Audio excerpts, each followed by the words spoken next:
ایک نام ہے ہندوستان کی سرزمین پر حضرت سیدی کفایت علی کافی مراد آبادی رحمت اللہ تعالیٰ علیہ کا یہ مجاہد آزادی تھے، جہاد کا فتویٰ دیا تھا انگریزوں کے خلاف، بہت بڑے عاشق رسول تھے، بڑے عظیم نعت گو شاعر تھے، عالم بھی تھے، سید بھی تھے، بڑے متقی، بڑے پرہیزگار۔ لیکن جب انہوں نے ملک ہندوستان کو آزاد کرانے کے لیے جہاد کا فتویٰ دینے والے علماء کی تائید کی تو ان کو مراد آباد کی جیل میں قید کر دیا گیا، اور قید کرنے کے بعد انگریزوں نے سزا سنائی کہ کافی مراد آبادی کو جیل میں پھانسی دے دی جائے گی، پھانسی دی جائے گی۔ دو چیز ہے، یا فتویٰ واپس لو یا پھانسی کے پھندے پہ چڑھو۔ کافی نے کہا تھا اگر میں فتویٰ واپس لیتا ہوں تو پھر مسلمانوں کے فتوے پر قوم کبھی اعتبار نہیں کرے گی، جان تو کبھی بھی جانا ہے، فتویٰ قیامت تک رہنا ہے، اس لیے جان بچانے کے لیے فتوے کی آبرو سے کھیلا نہیں جائے گا۔ تو کافی نے کہا تھا مرنا پسند ہے لیکن فتوے کی آبرو کو بیچنا پسند نہیں ہے، کیونکہ ہم نبی کی شریعت کے خادم ہیں، خادم۔ اس عاشق رسول نے یہ بات کہی تھی کہ ٹھیک ہے مرنے کے لیے تیار ہو جاؤ۔ اب ذرا دھیان دینا اصل بات کی طرف کہ حضور اپنے غلاموں کی مصیبت پر کیسے کرم فرماتے ہیں، مصیبت میں کیسے امداد کو آتے ہیں، کیسے تسلی کا ہاتھ رکھنے کے لیے آتے ہیں۔ لیکن کوئی عاشق رسول ہو بھی تو صحیح، میرے اور آپ کی طرح زبانی دعوے دار نعرے باز لوگ اللہ اکبر جن کی زندگی میں کوئی قربانی بھی نہ ہو، حضور کا ذکر بھی نہ ہو، حضور سے عشق بھی نہ ہو سچا، تو اللہ اکبر پھر کیسے کرم کے بادل چھائیں گے۔ اللہ اکبر۔ کافی نے جب کہا مرنے کو تیار ہوں تو کہا کہ دیکھو مرنے والے کی آخری خواہش پوچھی جاتی ہے، بتاؤ تمہاری آخری خواہش کیا ہے؟ تو حضرت کافی مراد آبادی نے کیا کہا تھا پتہ ہے؟ کہا تھا کہ میں نبی کی نعت زندگی بھر لکھتا رہا، اب میری آخری خواہش یہی ہے کہ مجھے کاغذ اور قلم دے دو تاکہ دنیا سے جاتے جاتے بھی میں آخری نبی کی نعت لکھ کر کے دنیا سے جاؤں۔ میں اہل علم کی توجہ چاہتا ہوں میرے بھائیوں، اگر زینے پر سے شاعر کا بچہ گر جائے اور اس کو چوٹ لگ جائے تو اس دن شاعر ایک غزل نہیں لکھ سکتا، اس لیے کہ کلام نیا لکھنے کے لیے، نیا کلام لکھنے کے لیے ذہن کو سکون چاہیے، اطمینان چاہیے، پرسکون ماحول چاہیے۔ اللہ اکبر۔ پھانسی کی سزا سنائی گئی ہے، لوگوں کا پریشر بڑھ جاتا ہے، اوسان خطا ہو جاتے ہیں، حالت یہ ہوتی ہے کہ طبیعت ساتھ نہیں دیتی، آدمی سب کو بھول جاتا ہے، لیکن وار عشق مصطفیٰ پھانسی کی سزا سننے کے بعد بھی کہتے ہیں کہ میں نے نبی کی ایک نئی نعت لکھنی ہے، نعت لکھ کر دنیا سے جاؤں گا۔ بڑی معذرت کے ساتھ عاشق وہ تھا وہ جو پھانسی کی سزا سن کر بھی نعت نہیں بھولا، اور ہم اپنی گھر کی شادیوں کی خوشی کے موقع پہ نعت بھول کر کے ڈی جے بجواتے ہیں، ڈی جے بجاتے ہیں، ناچ نچواتے ہیں۔ کس منہ سے عشق رسول کا دعویٰ ہے؟ جب مقرر کہتا ہے کہ قبر میں آقا تشریف لائیں گے تو نعرے لگاتے ہو، آقا آئیں گے میں دیکھوں گا، کس منہ سے دیکھو گے؟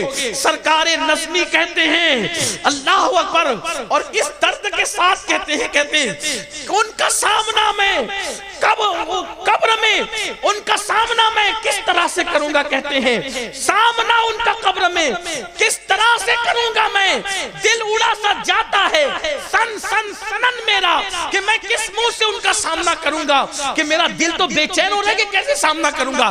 بیٹی کی شادیوں میں نچوانے والوں، ڈی جے بچوانے والوں، حرام قرضہ سود کا لے کر اپنی برادری میں ناک اونچی کرنے کے لیے، جھوٹی شان بتانے کے لیے شادیوں میں ہزاروں سینکڑوں حرام کام کرنے والوں، کبھی ہم نے سوچا کہ وہ عاشق تھا، عاشق جس نے موت کے منہ میں بھی نبی کو فراموش نہیں کیا، نہیں بھولا۔ ہم خوشیوں میں حضور کو بھول جاتے ہیں، خوشی کے موقع پہ آقا کو بھول جاتے ہیں، ہم کیسے عاشق رسول ہے؟ کافی نے کہا تھا نعت لکھوں گا، بہرحال دستور ہے دنیا کا، آخری خواہش تو پوری ہی کی جاتی ہے۔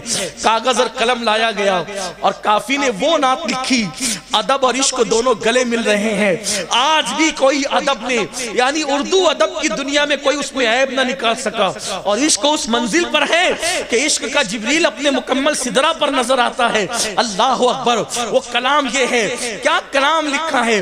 میرا دل چاہتا ہے کہ کاش یہ کلام عام ہو، بچہ بچہ مسلمانوں کا سنیوں کا پڑھے، کس شان سے لکھا۔ کہتے ہیں یقین دیکھیں جاتے جاتے نعت کس انداز سے لکھی جا رہی ہے، کوئی گل باقی رہے گا نہ چمن رہ جائے گا، کوئی گل باقی رہے گا نہ چمن رہ جائے گا، پر رسول اللہ اللہ کا دین حسن رہ جائے گا، پر رسول اللہ کا یہ دین مٹنے والا نہیں ہے۔ مسلمانوں ہم مٹ سکتے ہیں، اسلام نہیں مٹ سکتا، اس لیے کہ بدر میں نبی پاک نے اپنی انگلی سے نشان بنایا تھا، عتبہ مرے گا، شیبہ مرے گا، یہ مرے گا، وہ مرے گا، لیکن گھوڑوں کی ٹاپوں سے دھول اڑی، اونٹوں کی ٹاپوں سے دھول اڑی، لیکن حضور نے جو نشان بنایا تھا، اونٹ کی ٹاپ بھی، گھوڑوں کی ٹاپ بھی، جنگ کا گرد و غبار بھی، میرے آقا کا بنایا ہوا نشان نہیں مٹا سکے۔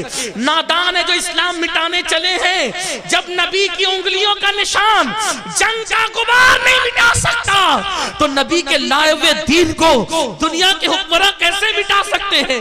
یہ دین نہیں مٹے گا، لیکن یاد رکھنا اگر ہم نے دین سے بغاوت کی ہمیں مٹا دیا جائے گا، اور ہماری جگہ کافروں کو ایمان کی دولت دی جائے گی اور ان کو لایا جائے گا۔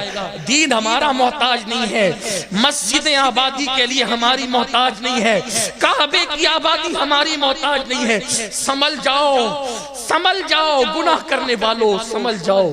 شراب کی اڈوں پہ جا کر قطار لگا کر شراب پینے والوں، سود اور زنا کو عام کرنے والوں، قدرت ان قوموں کو مٹا دیتی ہے جو قوم اللہ سے بغاوت کرتی ہے، اور ایمان اسلام محتاج نہیں ہے اپنا، اللہ کافروں کو ایمان کی دولت دیتا ہے۔ پتہ ہے آپ کو جب بغداد کی زمین پر بغداد کے مالداروں نے اللہ سے بغاوت کی تو اللہ نے ہلاکو جو چنگیز کا پوتا تھا اس کو بھیجا، اس نے لاکھوں مسلمانوں کو قتل کیا۔ ایک بزرگ نے دیکھا، وہ کہتے تھے کہ ہلاکو تو جیتے گا ہی جیتے گا، کیوں؟ کیونکہ ہلاکو کے سر پر ولیوں کی روحیں تھی اور وہ کافر کے سر پہ ولیوں کی روحیں تھی، اور وہ کہہ رہی تھی اے کافر ان فاسقوں کو ختم کر، اے کافر ان فاسقوں کو ختم کر۔ جب مسلمان فاسق ہو جائے پھر کافر انہیں ختم کرنے کے لیے کھڑے ہوتے ہیں، مگر اسلام نہیں مٹتا۔ کیوں؟ اس لیے کہ پھر اللہ نے اسی ہلاکو کو جو اسلام مٹانے نکلا تھا اس کی نسل کو اور اس کی فوج کو اسلام قبول کرنے کی توفیق عطا فرمائی۔ اور اقبال جیسا مفکر بول پڑا، ہے آیا فتنہ تاتار کے افسانے سے، پاسباں مل گئے کعبے کو صنم کھانے سے۔ آپ یہ نہیں سمجھے کہ ہم سے اسلام ہے، نہ، اگر مسجد ویران کرو گے قدرت کافروں کو ایمان دے گا، وہ آباد کریں گے، لیکن آپ نہیں رہو گے، آپ کا وجود ختم ہو جائے گا۔ اگر اپنے وجود کو باقی رکھنا ہے تو نبی کے وفادار بنو، چھوڑ دو گناہ کو۔ گناہ میں عزت نہیں ہے، گناہ میں سکون نہیں ہے، گناہ میں ترقی نہیں ہے۔ گناہ کرنے والی قوم مغرب میں گناہ کر کر کے تھک گئی، وہ گناہ چھوڑ کر اسلام کے دامن میں آ رہے، آپ کا گناہ کی طرف جا رہے ہو، وہ لوٹ آؤ، نبی کے دامن میں لوٹ آؤ، اسلام کے دامن میں لوٹ آؤ، محبت رسول کی طرف لوٹ آؤ، اپنے آپ کو پاک دامن بناؤ۔ ہیرو ہیروئن کی جدائی کے مناظر دیکھ کے رونے والوں، مصلی پہ اللہ کے خوف سے رونا شروع کرو، اللہ کی خشیت سے رونا شروع کرو۔ میرے آقا فرماتے ہیں جو اپنے گناہوں کو یاد کر کے روتے ہیں اللہ میرے ان امتیوں کو بے حساب جنت عطا فرمائے گا۔ بغیر حساب و کتاب جنت میں جانا ہے۔ اکیلے میں اللہ کے لیے رو، سب کے لیے رونے والوں کبھی رب کے لیے رو کے دیکھو، سب کے لیے آنسو بہانے والوں کبھی مصطفیٰ جان رحمت کی یاد میں رو کے دیکھو۔ جانتے ہیں کافی نے کلام لکھا، کوئی گل باقی رہے گا نہ چمن رہ جائے گا، پر رسول اللہ کا دین حسن رہ جائے گا۔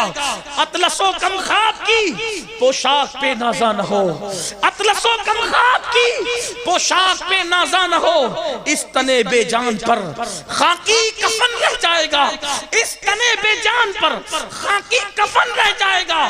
ہم سفیرو باغ میں ہیں کوئی دم کا چہچہا، ہم سفیرو باغ میں ہیں کوئی دم کا چہچہا، بلبلیں اڑ جائے گی سونا چمن رہ جائے گا، جو پڑے گا صاحب لولا کے اوپر درود، سب درود پڑھ لے ایک بار، جو پڑھے گا صاحب لولا کے اوپر درود، اللہم صلی علی سیدنا و مولانا محمد معدن الجود والکرم وآلہ الکرام اجمعین، صلاۃ و سلام علیک یا جد الحسن والحسین، جو پڑھے گا صاحب لولا کے اوپر درود، آگ سے محفوظ اس کا تن بدن رہ جائے گا، آگ سے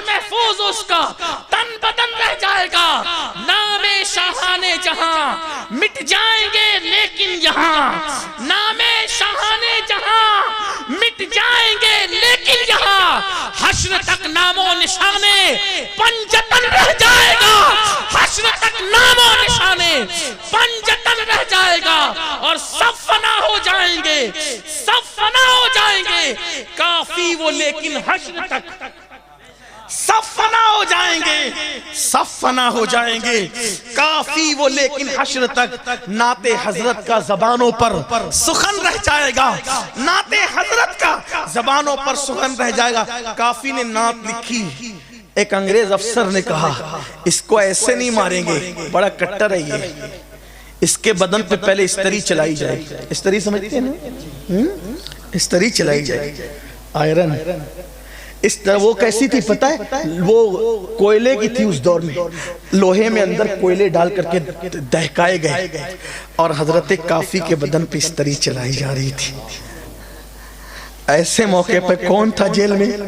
کون تھا مددگار؟ کوئی نہیں تھا، لیکن دل کا کنیکشن حضور سے جڑا ہوا تھا۔ جس وقت کافی کے بدن پہ استری پھیری گئی، کافی نے کہا یا رسول اللہ، واللہ وہ سن لیں گے، فریاد کو پہنچیں گے، اتنا تو ہو کوئی کہ آہ کرے دل سے، فریاد امتی جو کرے حال ظاہر میں، فریاد امتی جو کرے حال ظاہر میں، ممکن نہیں کہ خیر بشر کو خبر نہ ہو۔